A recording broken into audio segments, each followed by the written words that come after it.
Boa tarde a todos, meninos e meninas, senhoras e senhores.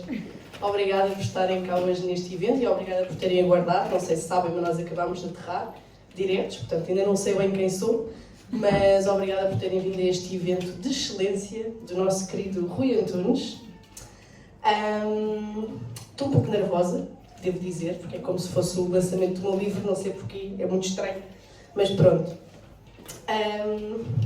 Então, queria começar por dizer que, não sei se pronto, quase todos vocês já sabem que eu e o Rui somos amigos há muitos anos e, além de amigos, trabalhámos muito tempo juntos nas agências, vivemos também juntos na mesma casa durante um bom tempo, uns bons anos, e então, além de eu conhecer o Rui como pessoa, conheço o Rui muito bem como profissional e como excelente criativo que ele é.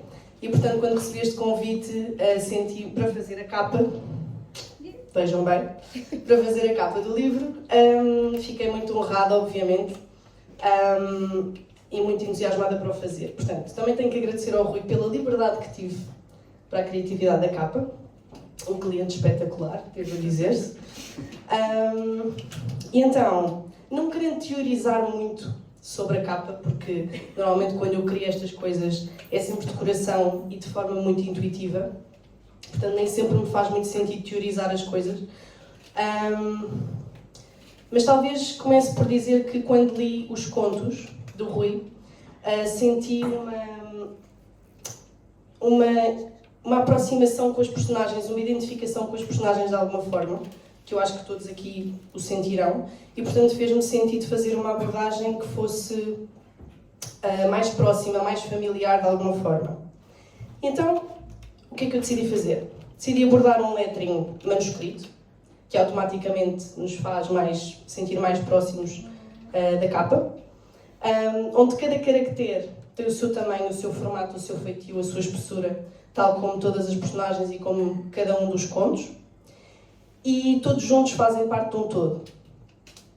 Depois, decidi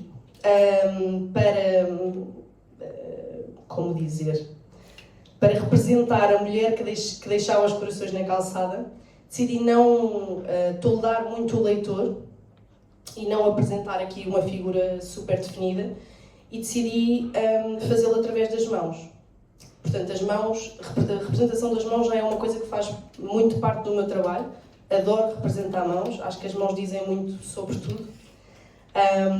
Passam muita emoção, ou também podem passar a ausência dela, que eu acho que neste caso é interessante termos uma abordagem mais ambígua e, portanto, temos só umas mãos femininas e deixamos assim aberto para cada leitor imaginar esta mulher.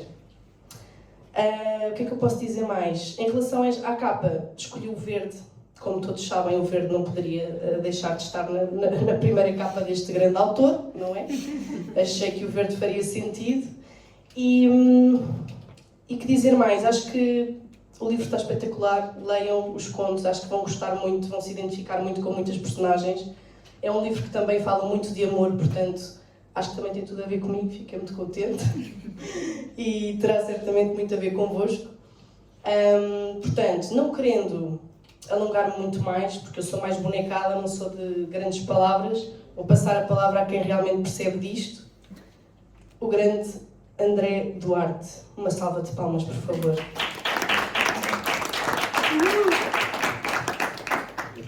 Estou a sentir vergonha alheia neste momento, não sei onde é que está o grande sequer, não sei, e subtilmente não se quer alargar, o que pressupõe que eu vou ter que me alargar. Também há aqui esta armadilha lançada pela Inês. Não sei se me vou alargar ou não, vou basicamente passar-vos um bocadinho aquilo que senti, que vislumbrei ao ler a obra, mas sem descortinar muito os contos, porque acho que o interesse em si de qualquer livro é sermos nós a lê-lo de forma pura e sem ter grandes referências e descobrirmos, desfolharmos a obra por si. E, portanto, antes de mais quero agradecer ao Rui, aqui, não sei bem, estar aqui, no fundo é isso, um bocadinho nervoso também a dizer isso. Queria começar pela capa. A Inês, a autora da capa, a capa foi um processo que pronto, sem querer ser parcial, sem qualquer influência. Eu gostei muito da capa e quando vi a capa a primeira vez, apesar de ter acompanhado o processo de desenvolvimento da capa, achei impressionante e gosto de comprar livros e às vezes há livros que têm, imaginemos, a mesma obra, duas edições distintas e alguma que até é mais dispendiosa e é mais sofisticada e a história é exatamente a mesma e impele-nos a querer adquirir aquela que é mais sofisticada. Neste caso aqui não há uma edição de bolso, digamos assim, temos de facto a obra que eu consideraria em termos de edição mais sofisticada pela capa que apresenta e acho que nesse sentido parabéns à Inês por isso. Acho também parabéns ao Rui pela escolha da Inês não, isto não é nada parcial, é a minha visão enquanto leitor. Porque se a capa fosse, digamos assim, uma capa menor, eu como leitor sofisticado não ia adquirir o livro, como é óbvio. Mas pronto, passando à frente. Capa de cheque. Em relação à obra, a obra, eu não sei se já tiveram a ocasião de ter contacto com a obra, de a ler ou não, isto só para vos enquadrar também aquilo que depois vou dizer a seguir. A obra tem um conceito em si, isto basicamente é, o Rui vai andar na rua e olha para uma falha numa calçada e ele denota que aquela falha não é apenas uma falha que nos pode fazer invariavelmente tropeçar, é sim o desenho de um coração. Então o Rui tira uma fotografia à calçada, é essa falha, registra o nome da rua e a localidade à qual pertence a rua e esse é o ponto de partida para cada conto. E, portanto, é esse o mote. No caso, o livro tem 13 contos, o que nos faz perceber que, pelo menos, há 13 falhas aqui presentes neste livro. 12 são em Portugal, é preciso ter atenção a isso. Uma falha é em Verona, em Itália, portanto, se tiverem familiares ou amigos lá, avisem-nos que há uma falha numa calçada lá e é preciso ter algum cuidado. Das falhas nacionais, porque a falha em si pronto, pode interferir na nossa vida, podemos vir e tudo mais. Registro que há uma falha em Aveiro, uma em Almada, uma em Braga, uma no Porto, outra em Coimbra. Lisboa tem 7 falhas registadas neste livro, elas podem verificar bem porque têm registro de fotografia, sabem onde é que elas estão, portanto, só cai quem quer. O ponto é este.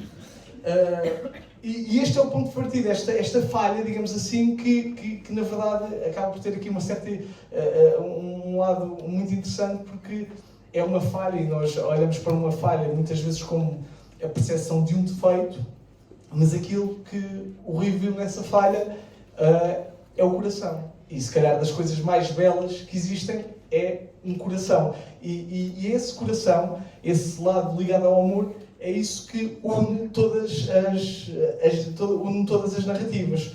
Todos os contos, no fundo, falam de relações que podem ser uma relação amorosa, digamos assim, dos personagens, ou pode ser uma relação que alguns personagens gostavam que fosse amorosas, mas ainda não são. Ainda não há ali uma ligação mais íntima em relação aos personagens.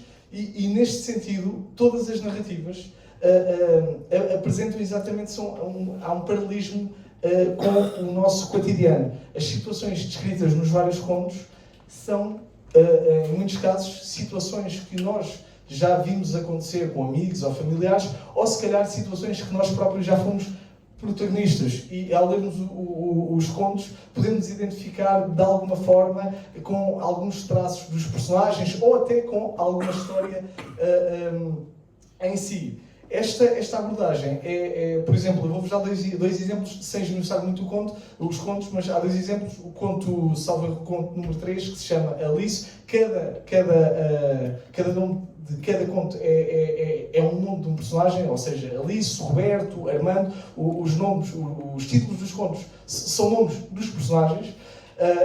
E, por exemplo, o conto número 3 fala de 2 pessoas desconhecidas. O livro também tem uma coisa curiosa, que é, ao referir ruas reais e localidades reais, nós muitas vezes podemos identificar os espaços, as localizações, ou conhecemos a cidade, ou até já conhecemos bem a rua onde o conto se passa, e pode haver, da parte do leitor, esse cariz de identificação. Mas no caso, por exemplo, o conto número 3, Alice, fala basicamente de 2 pessoas que não se conhecem e vêm cada uma do respectivo transporte público e cruzam-se numa escada rolante. E todo o desenrolar do conto é, no fundo, o desenrolar do pensamento que nós fazemos sobre alguém que desconhecemos e esse pensamento vai evoluindo sem nós, em momento algum, trocarmos uma palavra com outrem. Ou seja, imaginemos, eu agora saía daqui para a rua e vi alguém no final da rua e teorizava, surgia logo um estereótipo sobre esse alguém. E a pessoa também me via e fazia logo um estereótipo sobre mim. E nós vamos andando e vamos fazendo aquela abordagem de ele parece isto, ela parece aquilo, esta pessoa obviamente que é assim, e vamos teorizando toda uma narrativa e fazendo quase um retrato da pessoa, com base naquilo apenas que vemos e sem conhecer nenhum traço da pessoa, e portanto é um conto que parte disso. Depois o desenrolar não irei explanar mais nesse sentido, mas é algo interessante e isto é algo que se calhar todos nós fazemos. Em algum momento olhamos para alguém e tiramos ou criamos logo com base em estereótipos ou ideias até pré-concebidas aquilo que achamos que é o perfil ou o caráter da pessoa. Outro conto também é o conto número 4, penso que se chama Roberto, se não estou em erro, que basicamente fala também de duas pessoas em que uma pessoa trabalha nas entregas e outra pessoa é quem recebe essas, é o destinatário, pronto, é a pessoa que recebe, que faz várias encomendas, e a pessoa que faz as entregas vai com frequência a casa dessa pessoa fazer justamente as entregas. Eles não têm qualquer contacto além desse, e o conto desenvolve-se também nesse sentido. E, portanto, isto são situações, se olharmos, bastante triviais daquilo que pode acontecer com todos nós, e isso é bastante curioso, fazermos às vezes o paralelismo com aquilo que é a nossa vida, ou pessoas com quem nos cruzamos, e ter essa identificação entre o livro e aquilo que é o dia-a-dia. Este livro assenta muito numa linguagem bastante, ou seja, bastante intuitiva.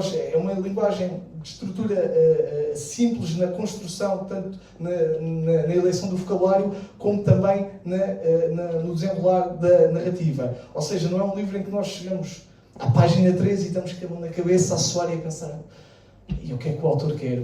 Isto é o quê?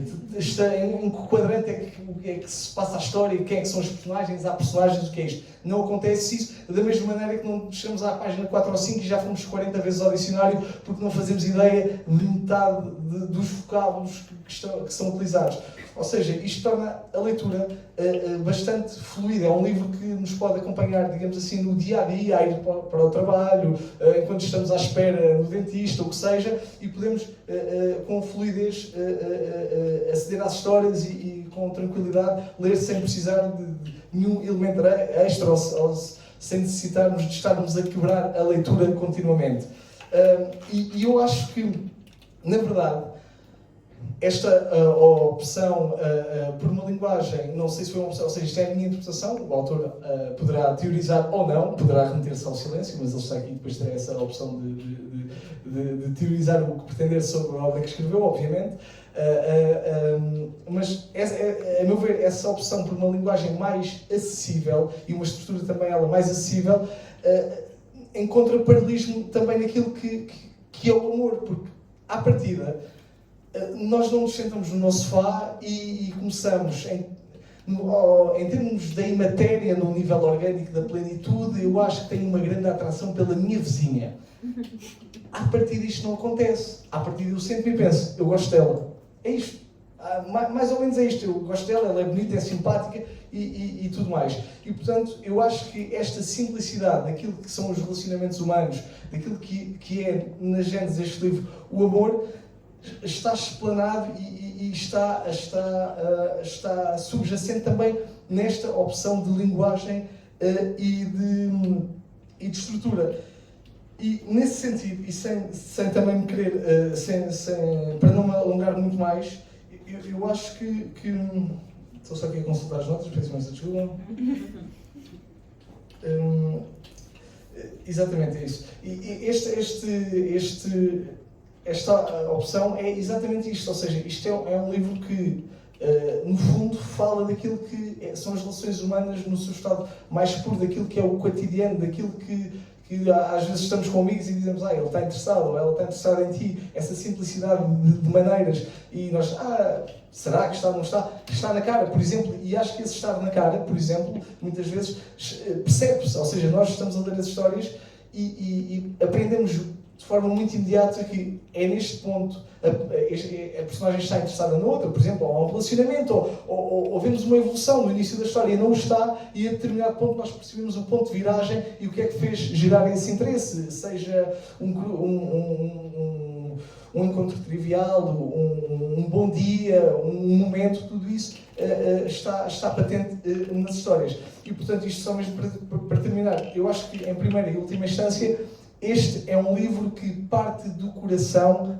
para o coração. Acho que, no fundo, esse coração que na gênese do conceito da obra é uma falha na calçada, ao lermos a obra é tudo menos uma falha, é sim um momento bonito e belo que faz olhar para a calçada e ver ali a possibilidade de um conto onde nós, se calhar, veríamos uma possibilidade de tropeçar.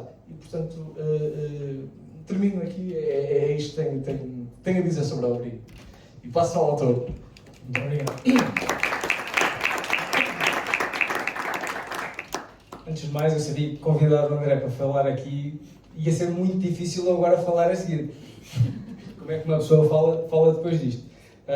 Em primeira mão, agradecer estas duas excelentes pessoas por terem aceito estar aqui em cima do palco comigo, porque ser 3 pessoas nervosas, ou uma pessoa no meio de 3 pessoas nervosas, torna isto muito mais fácil. Em segundo, um obrigado a vocês todos também por terem vindo quando podiam estar a ver a final do Mundial, que se quiserem eu digo, está 2-2 no prolongamento, não estou a perder grande coisa. E já neste assunto, muito obrigado ao Fernando Santos, porque se calhar se ele tivesse feito um bom trabalho, se calhar não estava aqui tanta gente. Em relação ao livro em si, não vou teorizar muito, deixei essa parte para o André, que se calhar foi, pelo que eu preciso, só leu até ao conto 4, porque foi o mais longe que referiu, mas vou-lhe dar tempo, que ele também teve o fim de semana, acabou de aterrar, portanto tem tempo para ler o resto dos contos que faltam. E vou consultar também as minhas notas, um bocadinho mais organizadas que a deste senhor, porque se vocês virem parece uma receita médica, eu não sei como é que ele conseguiu descodificar o que é que tinha ali escrito. E vou apenas falar de 3 coisas, dois temas, um do que é que me surpreendeu, ou aquilo que eu achei interessante quando estava a escrever o livro e que não estava à espera, e dos desafios que encontrei quando o estava a fazer. Em relação àquilo que me surpreendeu, foi o facto de eu partia para os contos ou para as histórias com uma espécie de uma ideia fixa, de saber mais ou menos o que é que eu queria escrever ou qual era a história que eu queria escrever e como é que as personagens haviam de ser. Acho que tinha isso muito vincado na minha cabeça. No entanto, quando partia para o conto em si, quando começava a escrever, parecia que as próprias personagens às vezes recusavam a ser como eu queria que elas fossem. E então às vezes andávamos numa espécie de luta entre como eu queria a personagem não responder daquela maneira. Portanto, isto também para dizer que se não gostarem de algum conto, a culpa da personagem não é minha, que ela é que quis ser assim. E uma das personagens, se calhar, mais flagrantes nisso é o protagonista do conto 7, o Sr. Armando, que eu tinha esta visão de ser um daqueles velhos resingões, de certa maneira chateados com a vida, que tem de ser tudo à maneira dele, e que apesar de tudo tem um bom fundo, mas que quando eu tentava escrever assim as coisas não funcionavam muito bem. Ele acabava por ser, tendo também esse lado resingão, não tão resingão e não tão revoltado como inicialmente o imaginava, e tornando-se uma personagem muito mais amável e amável para quem a ler e quem a conhecer. Em relação aos desafios, houve, do meu ponto de vista, 2 grandes desafios, e uma das coisas que o André tocou era o facto de todas elas partirem do início de serem histórias de amor.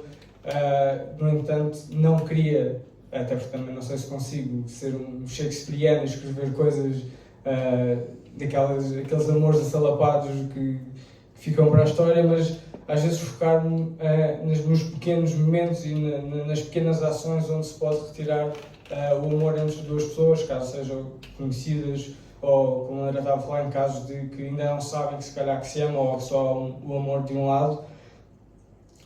E o facto de serem 13, queria que todas elas fossem diferentes e que todas elas pudessem mostrar um lado diferente, seja o amor entre mãe e filho, ou entre um casal, como este do caso do Sr. Armando, que já são casados há quase 40 ou 50 anos, já não me lembro, tenho que ler o livro outra vez. Ou então de surpresas mirabolantes para manter esse amor vivo, ou de coisas que se não tivéssemos num estado de amor puro, se calhar nunca faríamos. E então acho que esse foi um dos grandes desafios, era ter a certeza e a capacidade de cada conto, não só os personagens eram diferentes, a história era interessante, mas que pudesse tocar num amor diferente em todos eles, e tornando assim o conto único e diferente. O segundo desafio, e acho que este veio um pouco inspirado, está muito inspirado num livro do Mário de Carvalho, que recomendo a quem não leu que leia, que é Os Casos do Beco das Chardinheiras. É capaz de ser mais pequeno que este, portanto, e melhor, sem dúvida, mas que também ele tem, são histórias, também vários contos, cada um com uma personagem que mora naquele Beco das Chardinheiras, em Lisboa. No entanto, é possível haver uma ligação entre estas personagens através dos contos, ou seja, cada personagem tem o seu conto principal e é protagonista na sua própria história, mas não deixa de estar presente na história das outras pessoas com que elas cruzam no bairro onde moram, e há uma ligação muito interessante, até porque acabamos por conhecer melhor as personagens por as ver nas outras histórias, e em histórias em que elas não são o protagonista e não é tudo sobre elas, mas ajuda-nos a conhecê-las um pouco mais. E isso foi algo que eu tentei fazer também, e espero que de uma maneira ou de outra vocês consigam percebê-lo ao ler todos os contos, é essa ligação entre as personagens. Não sei se é possível cruzá-las todas ou arranjar uma ligação entre todas elas, mas entre muitas que sendo ela por exemplo, o Ricardo, não é o Ricardo, esqueci-me do nome da personagem, não sei qual era o plano. E eu é que não li, só li até ao 7. É verdade.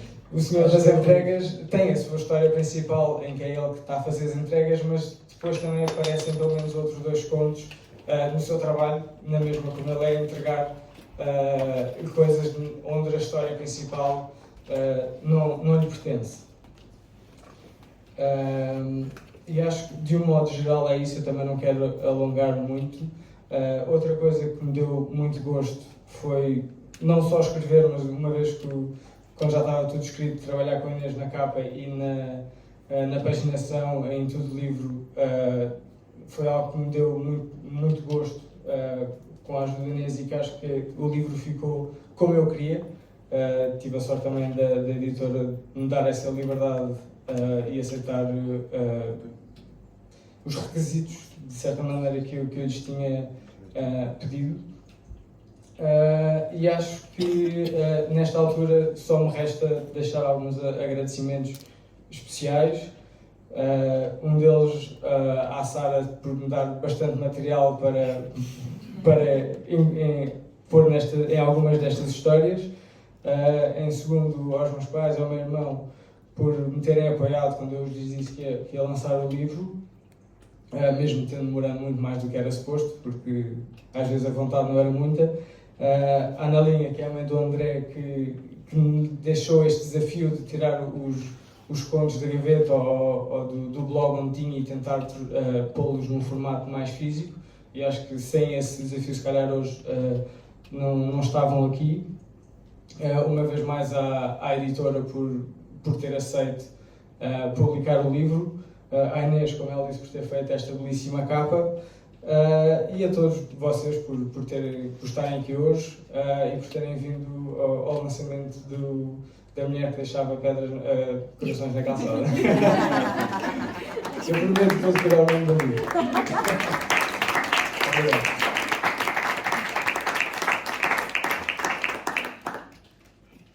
Se alguém tiver alguma pergunta que queira fazer, eu posso tentar responder.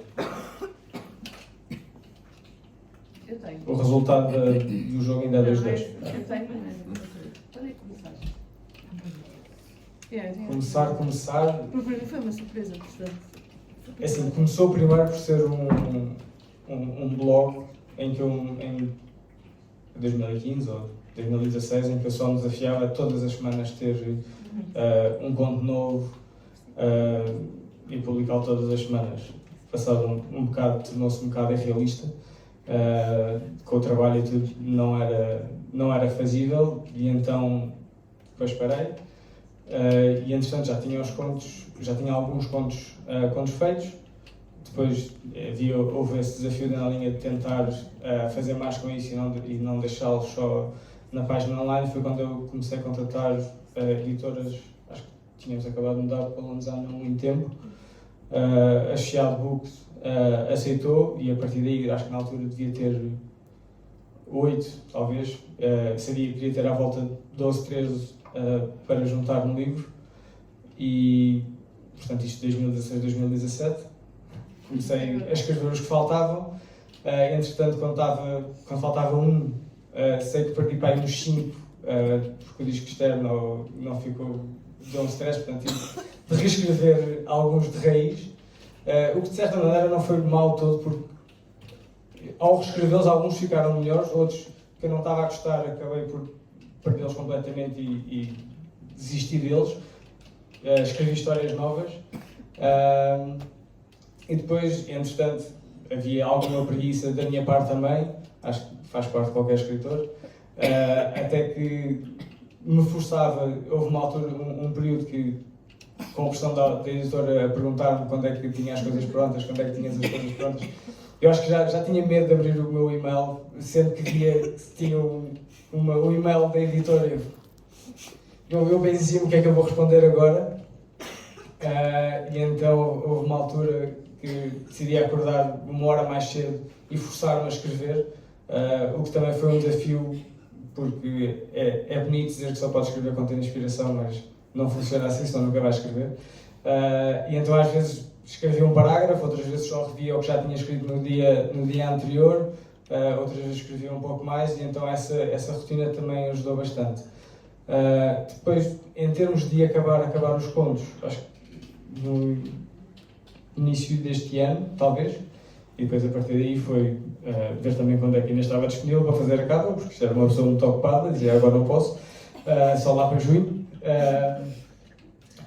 E então foi basicamente isso. Depois também tinha o processo de ir para a editora para revisão e tudo mais, portanto isso ajudou, e então acho que comecei de início para em 2015 e acabei este ano. Acho que não está mal. E agora que perdeste uns contos? Sim. Mais alguma pergunta? Se quiserem perguntar a Inês que livros é que ela tem para vender, ou ao André, eles também têm livros, portanto, já que estamos aqui, vendemos vários. Então, pronto. Uma vez mais, muito obrigado. Obrigado a Inês e ao André por terem estado aqui comigo, e obrigado a vocês todos por terem vindo à apresentação do livro.